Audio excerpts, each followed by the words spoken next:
What you're looking at is a 1974 911T, and originally it was that color, which I think is a nutmeg brown. So, story goes, I bought the car. Actually, the original owner was in Atlanta, Georgia, and then there was a guy by the name of Bob Farmer, who was an engine builder, that went and bought the car in Atlanta and brought it to Indianapolis for himself, actually. And he painted it Minerva Blue, which is similar to the 928 behind you there.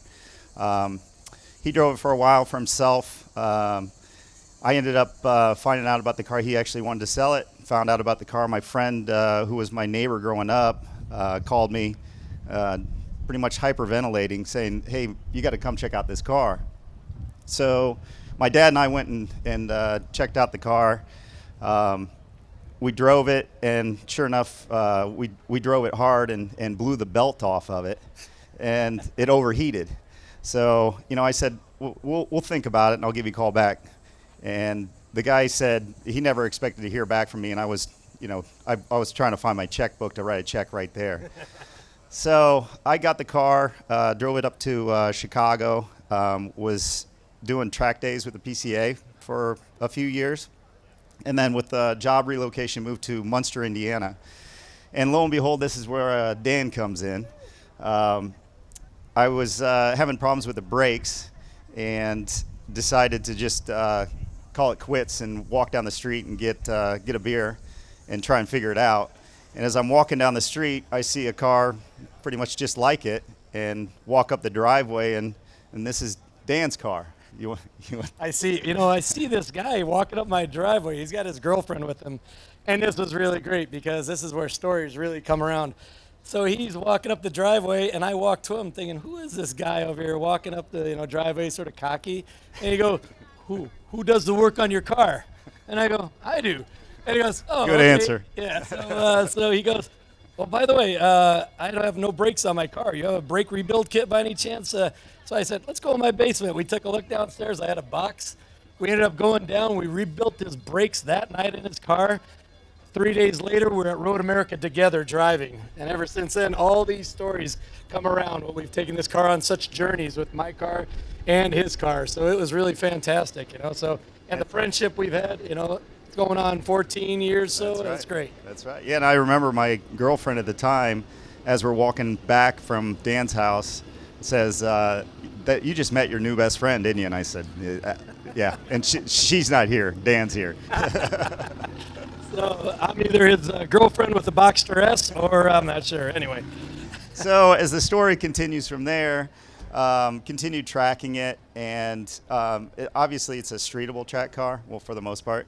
I was driving it in New Buffalo, Michigan, and an Escalade backed over the front of me as I was driving, actually. He threw it in reverse and came right over the bonnet. So, I look at that as an opportunity. It's time to upgrade some things, and decided to do a restoration on it. So found a guy out of Ottawa, Illinois, that quoted it, super cheap, and, it's like, okay, we got to do it. So Dan and I went and checked out the guy's shop, took the car in, dropped it off. The guy immediately strips the car down to nothing, down to the tub, and then the bills just kept coming in and in and in for what, a year and a half? A year and a half, and what do we get out of it? A shell, and just a paint job on it, and it was all in pieces until Steve called me one day and said, hey, can we borrow your enclosed trailer? We got it, and this was in wintertime. So he says, can we borrow the enclosed trailer? Let's go pick up my car. So it wasn't that easy, though. So we had to get a police order. The guy would refuse to give me my car back, and this is after 19 years of ownership. It's sitting in a million pieces in Ottawa, Illinois, and I've already paid him too much to even consider at this point. And we had to get a police order to actually pick up the car. So we found a guy in Sherwood, Wisconsin, that accepted the challenge of putting back together a car that he'd never seen before in a million pieces. So it made its way up to Sherwood, Wisconsin. Yeah. We took it up there a year later. After all this, well, dollar after dollar kind of thing, and Steve-O is sort of saying, "Oh, what about doing this? And what about doing that?" And it slowly came in and morphed into what you see right here, right now. So we ended up picking up the car. So it was 3 years later. Took it immediately to the track for the track event over Labor Day weekend with a PCA. The car ran great. Brought it back, and now the story continues from there with the was it Tyson? Tell them about Tyson. Tyson. Oh, Yeah. as we're walking back here and we're looking at auto. As we were walking back here, we saw Auto Art had a nice display, and they got some great looking shirts. And I'm sort of taking a look at one of the shirts. It says 0 to 60 underneath it. And I see the engine on it, and I'm thinking, hey, this is interesting. Is this actually 0 to 60 up there? As Steve-O's going to grab the shirt here. And we take a look at it, and we ask when the photo was taken. Oddly enough, this is when Steve was having his engine rebuilt. And now we find out that this is probably Steve-O's engine getting rebuilt. The engine being built in January was that engine, and that is the engine in this car.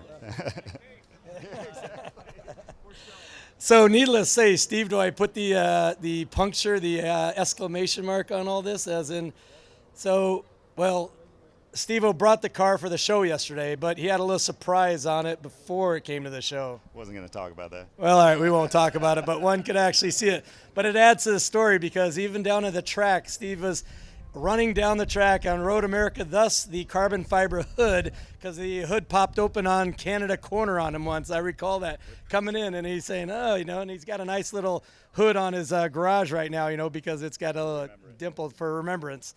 But just yesterday, I hate to say it, but this is what happens in the world, that we put the meatballs on the side over here because somebody came by yesterday down in his hometown or in Northwest Indiana, and it got keyed last night or yesterday. And so it's a shame we put it, but the good thing is Steve wrapped it in a clear plastic, and as you can see right there, it's really rough. And this is the unfortunate things that happen with, but they actually got the guy on camera and all that, so it's unfortunate, but this is what happens. But I think the good thing about it, it's wrapped and it didn't hurt the paint on it, so that's pretty impressive. So, but the car, every day's an adventure with it. He's doing a great job with it. It brings us great memories. And I just want to echo Jen. I know she talked a little bit earlier about it truly is. I know it sounds cliche, but it's not about the cars. It's about the people. You make great friendships. The connections that we've made with like-minded people, it truly is amazing, and it's an amazing event.